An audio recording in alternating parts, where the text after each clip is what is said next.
Well, hello everybody, and happy 2 days after Christmas, and happy, 6 years since, 6 years since I was in a near-fatal car accident that basically made me vow to never drive. Actually, it was around this time, too.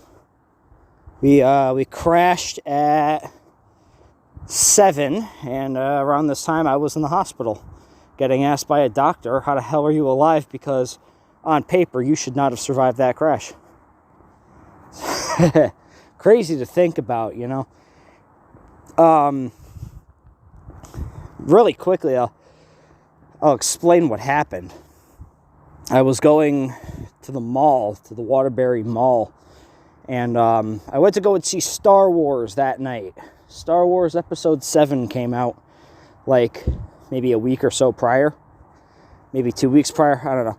Either way, I went and saw Star Wars. And by the way, just really quickly, I am out walking right now. So if it sounds like there are dogs barking or cars passing or just overall noise, that's what it is. I'm outside. So that's what it is. Like, for example, you can hear a dog. Anyway, so my friend Matt, my at the time friend, he calls me. He's like, "What are you doing?" I'm like, "I'm at the mall. I'm seeing Star Wars." "All right, let me know when it's over, and I'll pick you up." I'm like, "Cool." So he picks me up. It's raining a little bit. We get onto the highway, and you ever get like this weird intuition-like feeling where it's like you feel like something's gonna happen, and you just don't say anything, but you feel like something's gonna happen? We get in the car, or not in the car. He was driving a truck. We get in the truck. I close the door, put my seatbelt on. The first thing that comes to my mind: we're gonna crash. And of course, because at the time I trusted people's driving. And I, was comfortable with going 75, 80 miles an hour on the road, I kind of brushed it off my shoulder. But, I was like, shit, we're going to crash. At least that's what it felt like. And then we get onto the highway, and we're cruising along about 70 or so. And we get to, there is an exit. So exit 27 in Naugatuck passes it passes the river, passes like the main area. You cross the Maple Street Bridge, you get to go to, you go to center of town. Nardelli's the station, Church Street. We get to that little spot, and there's a woman who cuts Matt off. He gets mad because naturally he had a lead foot and anger issues. He stamps, I'm talking like hard, stamps on that gas pedal, and we go around the woman, and his bald tire does not grip anything, and we swerve, and the back end of the truck hits the Jersey barrier, and then gravity just decides to go, yeah, fuck you, we're gonna let your tires grip now. And we go 75 miles straight into the Jersey barrier. Hard impact. The only thing I could do was kind of wait for the impact, trying to brace for it and everything. We hit. I feel every little ounce of me like fly out of my body. Truck spins, clips onto something, and then flips. And it lands basically with the driver's side up and the passenger side down. And because he had exposed metal on the passenger side door, my leg got caught on the metal, in between the metal and the seat. So in order to get out of this thing, because I'm trying to think to myself, hey, maybe the truck isn't as badly damaged as you would think, and we could possibly maybe prevent it from getting torn apart by the jaws of life. I figure I can't move my legs, so I just force it out. Mind you, And this is why I have not bought new clothes and worn them the day after ever since. I was wearing all brand new clothes that day that I had gotten for Christmas. I had gotten brand new pants, brand new shoes, brand new shirts, a gorgeous hoodie. And yeah, I had a big bump on my leg, right? So I'm like, all right, well, can't be that bad. I climb out of the truck. Very difficultly, mind you. It was very difficult to do. Difficulty's not a word, asshole. It was very difficult to do.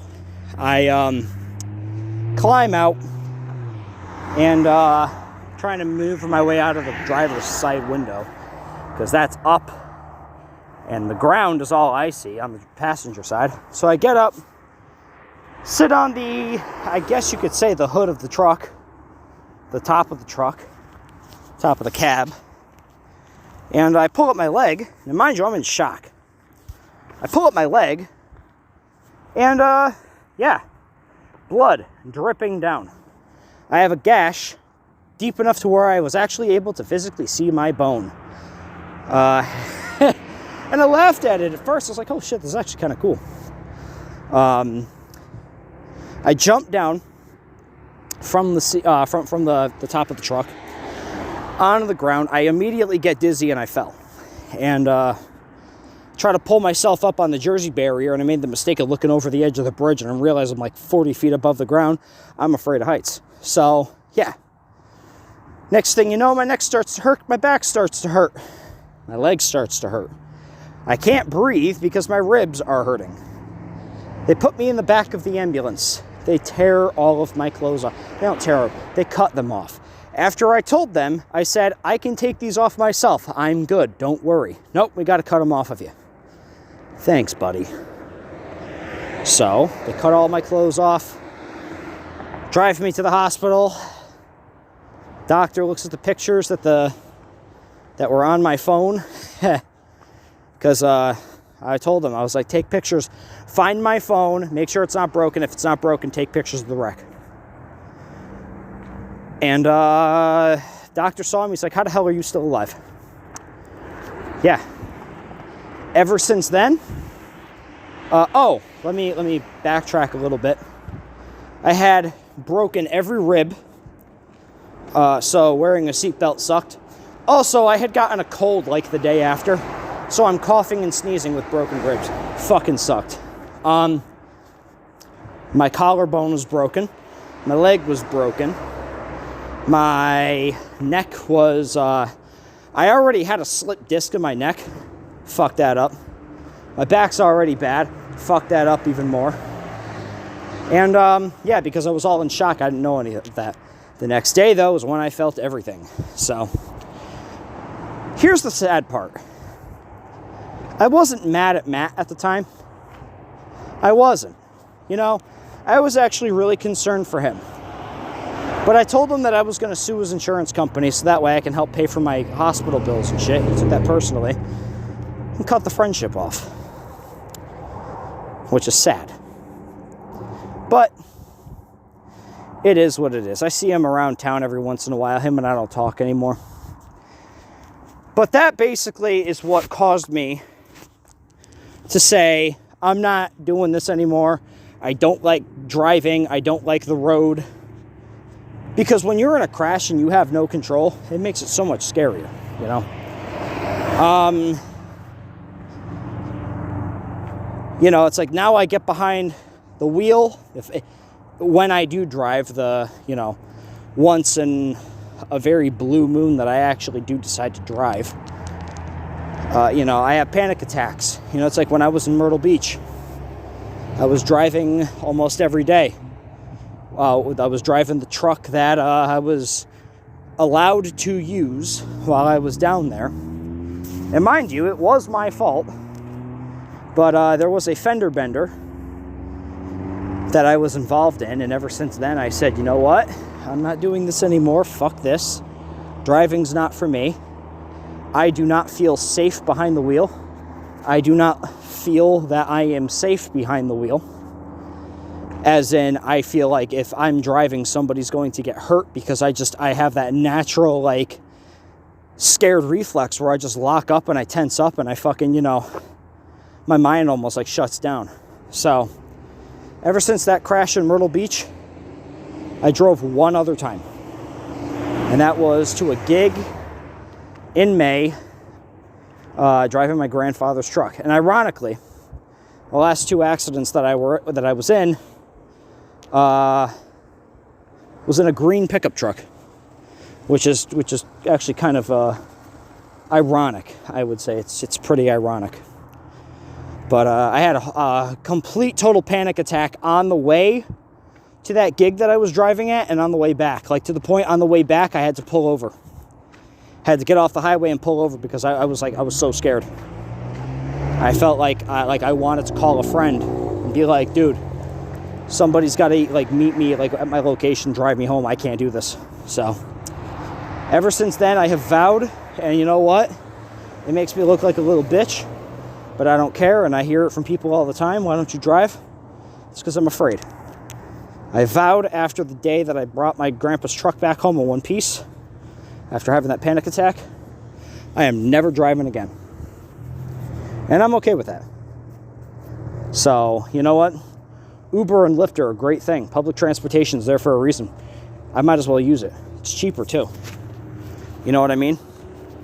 So, but that's enough of that. Let's get into some other stuff.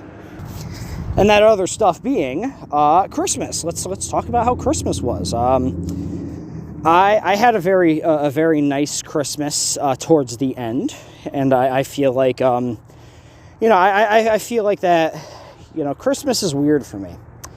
I used to absolutely despise Christmas. I hated it with a burning passion. And I find it funny that I hated it because of myself.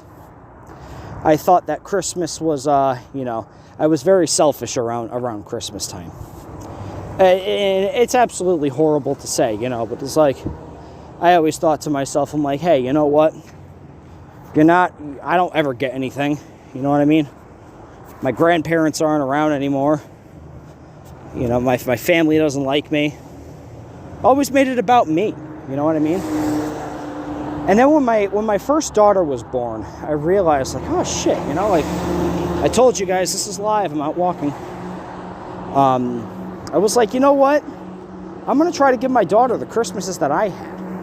And at the time, I was reconciling with my family, so I was actually able to. I mean, like, the first year that I reconciled with everybody, I actually didn't spend Christmas with them because I was still a little afraid of the possible awkwardness of, the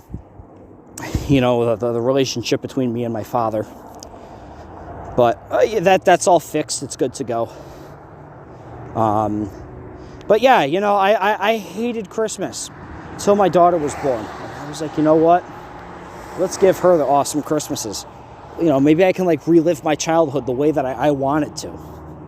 And I was actually able to. And now I love it. I love the lights. I love the festivity. I watch Christmas movies in August. Well, except for this year because of my living situation. I really wasn't given the chance to. You know, like, but I love Christmas movies. I love Christmas-themed stuff. I love... There's that same truck that drove by before. I love, you know, like the Christmas decorations. I love the smells of Christmas, which, you know, we've talked on this podcast before about my weird sense of smell. But, you know, I love all of that. I love just the concept of, like, you know, there's this one time a year where people are actually happy and they can enjoy themselves. And, you know, it's like... Granted, not everybody's like that. Like, I have a few, like, I have a friend who absolutely hates Christmas. Well, he hates everything, but I mean, you know, he hates Christmas for personal reasons. And I get it, but at the same time, let people try to cheer you up. Let people try to show you that not everything in the world is bad. Which is something that I also had to realize a long time ago. But I think my sudden enjoyment of Christmas actually really helped with that. But anyway, so Christmas this year, usually we end up spending it, with my mother's side of the family, but that didn't happen this year. Probably won't happen for a long time, as much as it hurts to say. My relationship with my mother is kind of non-existent right now for personal reasons that I will not get into. But I was able to jump around a little bit. My original plans for Christmas and Thanksgiving, because I was told that I wasn't going to have my kids for the holidays, and it turns out now I have them permanently. Weird how things change. My original plan was I was just going to jump around, go to some friend's house, see the family for a little bit. Basically just travel. Try to see everybody. And, I did, in a way. Started out the day at my grandma's place. Saw the cousins, saw my aunts, saw my uncles, saw people that we really haven't seen in a while because a lot of them are COVID freaks and, are afraid of the public now ever since the pandemic broke out. And yes, I said plandemic, and I know I'm going to catch some shit for that. Probably going to get this podcast taken off of YouTube, but I really don't care. Free speech is amazing. And I'm one of those, everyone. I'm one of those. I don't believe everything I see on the news. Anyway, so, we got some COVID freaks in the family, and they're like, oh, we don't want to come out. We had to tell everybody that we're all vaccinated, which we're not. But, they came out. Ended up actually having a really good time with everyone. Caught up, got to see family, got to see, it's great seeing everybody in the same place. Especially considering after last year and after all of these, we're being told by the, by our Lord and Savior, Dr. Fauci, that, we have to cancel things and postpone, and there's always next year. Guys, there's not always next year. There's not. My uncle passed away in March of 2020 of cancer.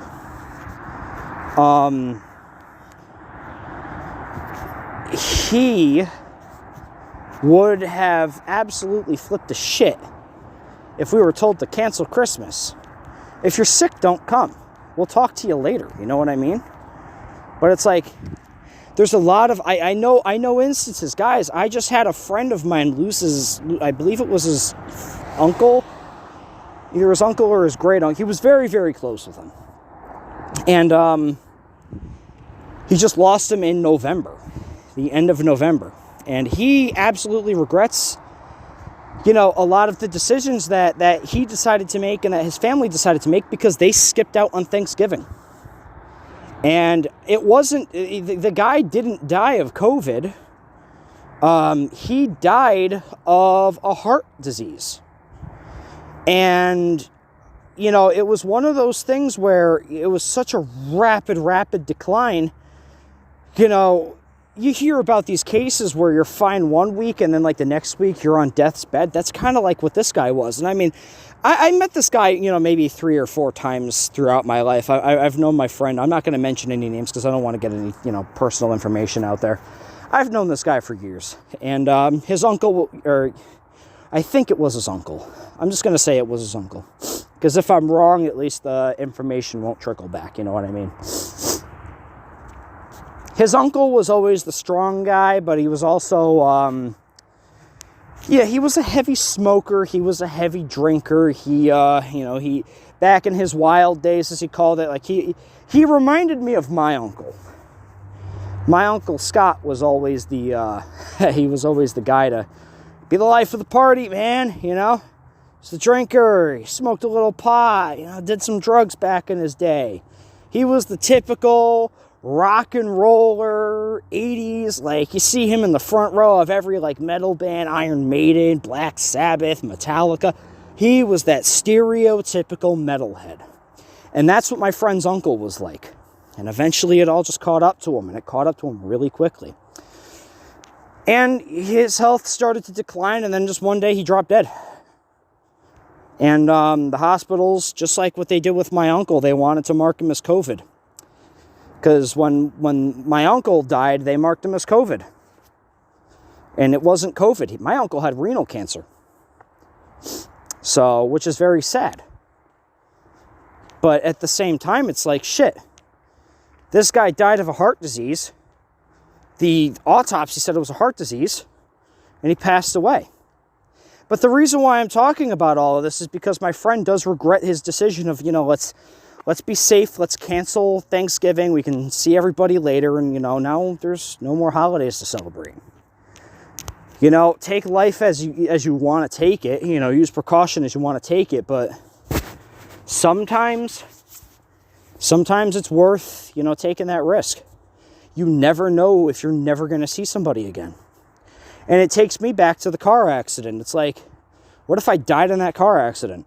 I was supposed to be at a Christmas party that night. After I got out of the movies, I told my friend Matt, I was like, hey, dude, I got to go down to, I was living in Ansonia at the time, but I was like, dude, I got to go down to Shelton, to my aunt's place. They're having a Christmas party. I really don't want to be late to that.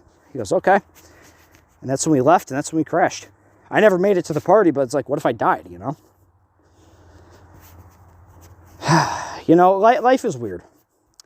But at the same time, you have to do your best to be able to enjoy it. Do your best to be able to get every little bit out of it that you can. And I'm serious when I say that. Christmas this year meant a lot. Because my grandfather is really declining, and you never know, this might be his last Christmas. Can you imagine granted I live with him, but can you imagine if we canceled? What would have happened if we canceled Thanksgiving? What if my grandfather, something happened? Be a lot of regrets. But luckily, none of that happened. My kids were very happy this Christmas. Santa brought them a lot. I got them a couple of things. My family got them a couple of things. It was a very, very, very good Christmas. And then I ended up going to my girlfriend's house, who I have been with for almost 2 months now. It'll be 2 months on January 15th. Wow, it's coming up pretty soon. Went to her place for dinner. Had a really, really nice time. I got to talk with her family, got to talk with her father. She's really, really good to me. And, I was really happy and really thankful that I was able to spend that time with her too. But I will admit, holidays are still a little tough for me. But it's all about how you get over your, I'm not going to say your insecurities, but how you deal with your situations. You know what I mean? It's one thing to be like how I was a couple of years ago and just write everybody off and shun everyone and say, hey, I don't want to be any part of this. I want nothing to do with this. Leave me alone. But then it's another thing to, kind of hope for the best. I'll admit that Christmas morning was not the easiest. A lot of stress in the house, my grandmother was kind of all over the place. And, arguing with my grandfather, trying to pick an argument with me. I just wasn't allowing it to happen. But I knew that, once everybody got there, once everything got settled and it was going to change, it was going to be better. And it did. So, man. I hope everybody here had a great Christmas. Everybody, the 4 people that watch this. Hope the 4 people that actually listened to the entire thing had a great Christmas. I have a couple of New Year's resolutions. That's another thing I wanted to talk about too. Because New Year's resolutions are funny. They're the most hypocritical, the most unpromising thing you can possibly do to yourself. Hear me out. My New Year's resolution is I want to make double of what I made this year with my shows. I have places on my list that I would like to perform. Unfortunately, because Lake Compounce is not having me back. And, it's been a little bit since I've had a podcast put up. Lake Compounce is not having me back. They have decided to go a different direction with their entertainment. So what did I do? I emailed HR. Emailed the corporates. Sent them my quote. Said, this is what I want. This is what I'm offering. And if you guys are not going to do anything with your stage, your kid stage that I was occupying, then I would like to do it, and here's what I offer. Haven't heard anything back from them. I'm hoping I hear something by at least February. Because I will admit, and I mean, you know, it's going to be pretty pathetic of me to say, because yeah, it's a gig, but like, to me it was a very, very important gig. That's a truck. To me, it was a very important gig. It's where I met my girlfriend. I got like 15 private gigs off of, you know, what I had. You know, like what I had been given. The 5 weekends in October. That ended up, you know, turning out to be the best gig that I had ever had. And I mean that too, you know, because I've thought about it. I said that in the past about other places.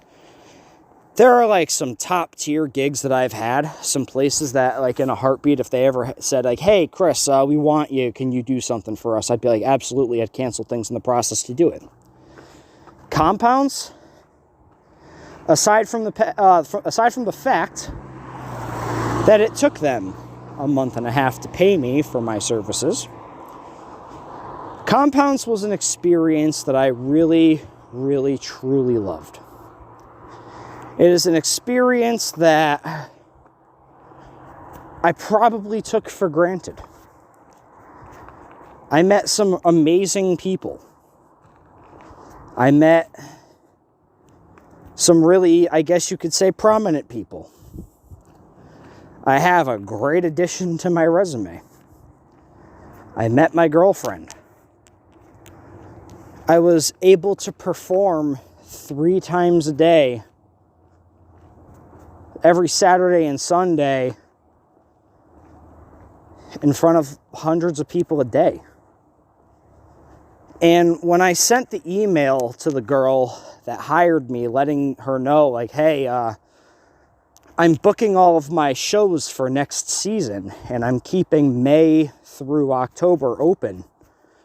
Let me know what's going on. When she told me that the company was going in a different direction with entertainment, I'm not going to lie, dude. I got depressed. Like, I got really, really upset. Like, I took it personally. Like, I was telling people, like, shit, come see me at Compounds next year. I was so confident that they were going to have me back. I had gotten good reviews. I had my good behavior. And when I say good behavior, I didn't get any complaints from anyone. The one fucking time, I know. But told them, I was like, you know, if anything changes, let me know. You know, I'm playing the baby face. And then I was there about a week ago. I walk into the office because all this time I'm telling myself, I'm like, if you don't take no for an answer. What the fuck's your problem? Why are you getting depressed over this? Go get your fucking gig back.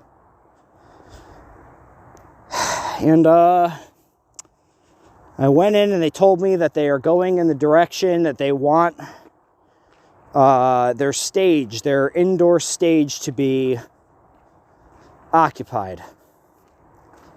And they want to do off-Broadway style shows.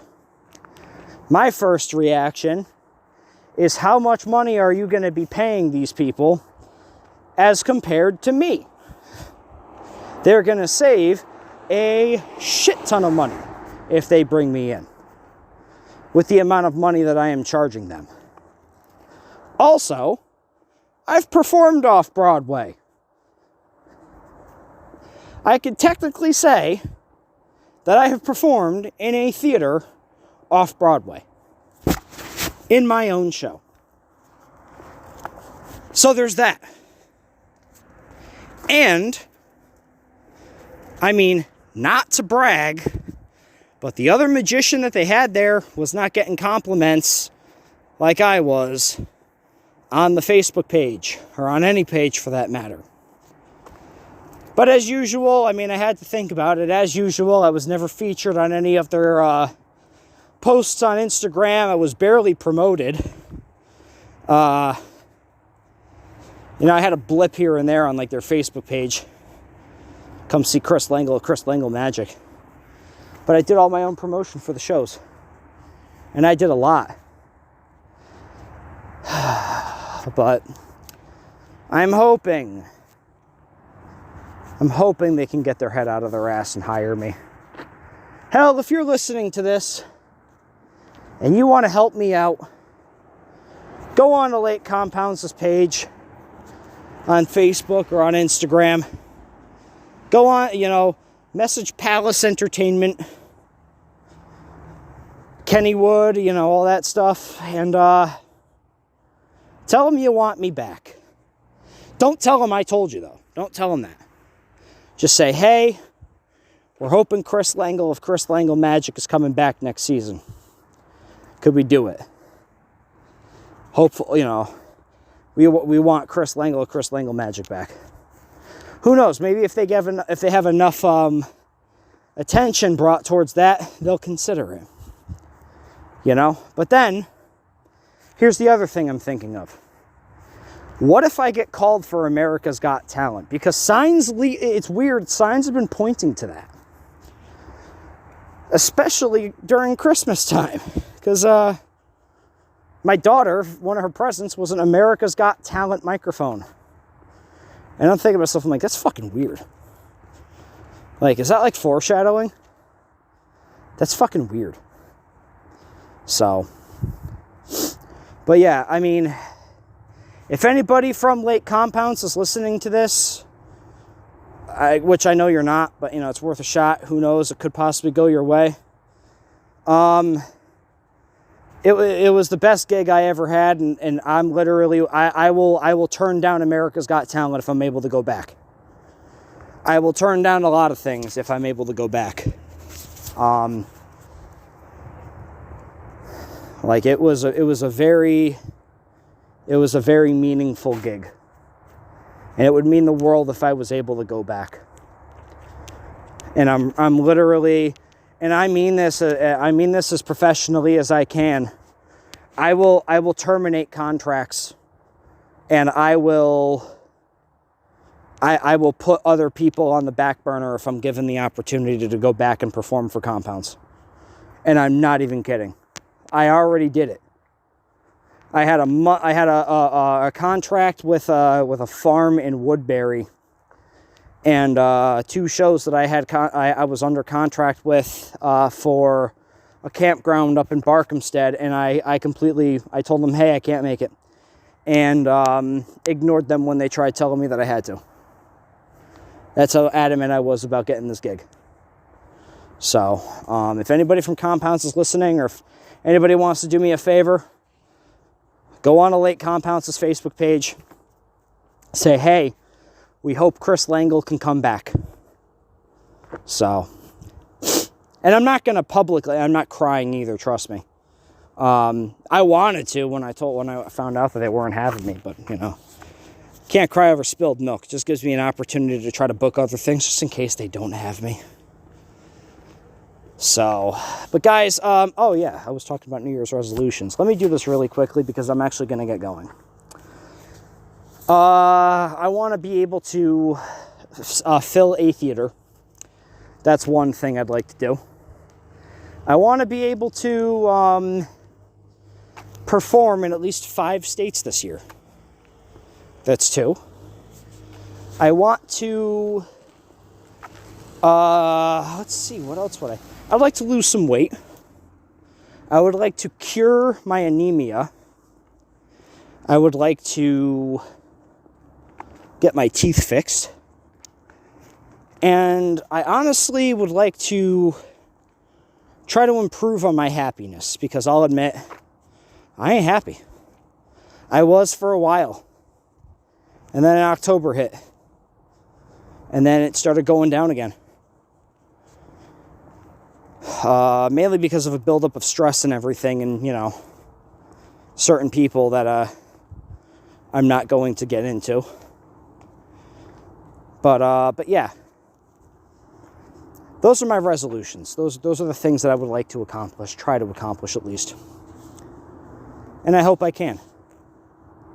So, but guys, as usual, thank you for listening. Thank you for tuning in for as long as you have. Hope everybody has a good rest of your day, good rest of your week, good rest of your year. This is the last time in 2021 I will be talking to you. Considering I believe 2022 starts on Monday. 2022 starts on Monday. So I will be, I will be talking to you guys before 2021 is over because I'm going to be putting up another podcast on Thursday when I'm at the gallery. So that'll be the last time. So, but guys, good talking to you. Hope everybody has a good rest of their week. And thank you for listening. I'm Chris Lengyel with Chris Lengyel Magic, and I'll talk to you later.